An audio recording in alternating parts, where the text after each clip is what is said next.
So over the last 24 hours, I guess we've had a lot of phone calls and a few emailers saying, why are you focusing on Harriet Rann, the daughter of former New South Wales Premier Neville Rann, who's been charged with murder? And subsequently, we've learned of her addiction to the drug ice. And there has been a lot of focus of it right across the media in Sydney over the last 24 hours. And so there should be, because what it does is it actually highlights the personal side of why there is this huge war going on across Sydney right now. Every time you hear or read about a drive-by shooting, particularly in the western suburbs of Sydney, every time you hear about a house exploding or a bikie gang clubhouse going up in flames, it's got something to do with the drug ice.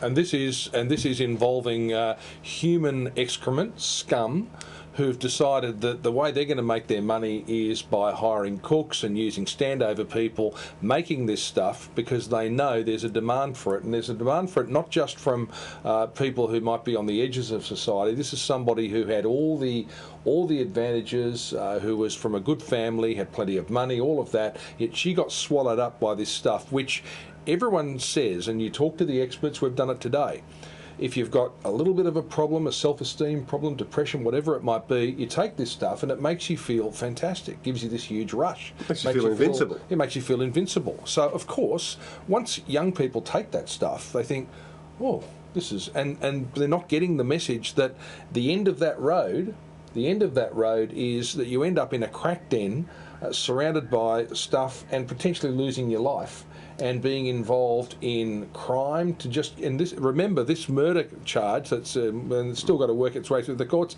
it is over a $70 drug deal. And if the daughter of a former New South Wales Premier and probably one of the legends of this state, if she can end up living in a very small granny flat at the back of a house in Hunters Hill for $100 a week, the floor covered in drug paraphernalia, in dirty food remnants, dirty clothes, if that can happen to her, it can happen anywhere. That's right, and we need to make sure that the scum that is selling this stuff, involved in fighting over this stuff, where you see them with these drive-by shootings and these explosions, when you see these people, they're responsible for it, and they're the real enemies in our midst at the moment, affecting so many of our young kids.